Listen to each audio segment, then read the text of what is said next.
প্রজেক্টে আমরা একটা স্মার্ট সিটিতে কি থাকা দরকার তা হচ্ছে দেখানোর চেষ্টা করেছি। এই প্রজেক্টটিতে আমরা রেখেছি একপাশে হসপিটাল, সুপার শপ, আবাসিক ভবন, আর এখানে হচ্ছে একটা বিদ্যালয় রেখেছি। এখানে হচ্ছে আমরা এই ওয়্যারলেস ওয়্যানগুলো ব্যবহার করেছি। এই ওয়্যানগুলোর দ্বারা হচ্ছে বাতাস থেকে আমরা বিদ্যুৎ উৎপাদন করছি। এতে আমাদের পরিবেশ সুরক্ষিত রয়েছে।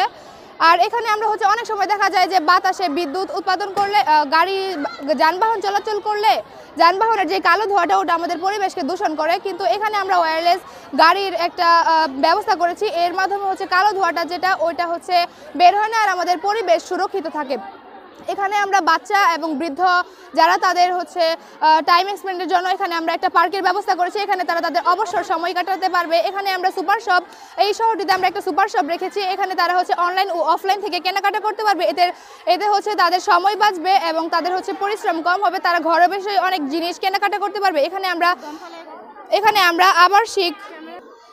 আমরা আমাদের আবাসিক যেই এরিয়াটা সেটা রাখার চেষ্টা করেছি। এখানে হচ্ছে এই সিটির আশেপাশে যারা থাকবে তারা হচ্ছে এই ভবন বা এখানে আমরা মডেল রেখেছি, যেহেতু আরও ভবন থাকবে ইনশাল্লাহ ভবিষ্যতে যদি এই শহর বাস্তবায়িত হয় তাহলে আরও ভবন থাকবে, ওখানে মানুষ হচ্ছে বসবাস করবে। এখানে হচ্ছে আমরা একটা স্কুল রেখেছি। এই শহরের যে শিশুরা তারা হচ্ছে এখানে শিক্ষা গ্রহণ করতে পারবে।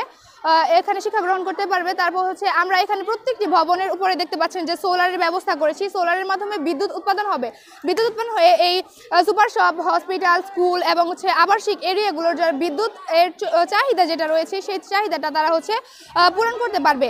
যেমন হচ্ছে বিদ্যালয়ে লাগে হচ্ছে লাইট, ফ্যান, তারপরে হচ্ছে আমাদের অনেক পানি লাগে। এই বিদ্যুৎ চাহিদাটা হচ্ছে এই সোলারের মাধ্যমে আমরা পাবো।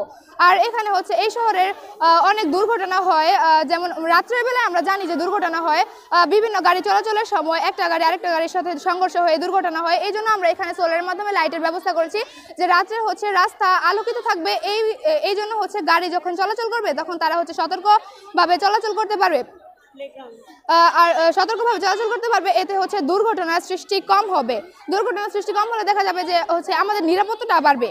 তারপরে হচ্ছে এখানে আর এই যদি আমরা যে মডেলটা উপস্থাপন করেছি এই মডেলটা যদি ভবিষ্যৎ বাংলাদেশে প্রবর্তিত হয় তাহলে আমরা অনেক বেশি উন্নত হতে পারবো। আর এই উন্নত হওয়ার ধারণাটি নিয়ে আমরা হচ্ছে এই প্রজেক্টটা বানিয়েছি। মানুষের জীবনযাত্রার মান উন্নয়ন হবে এই প্রজেক্টটি দ্বারা।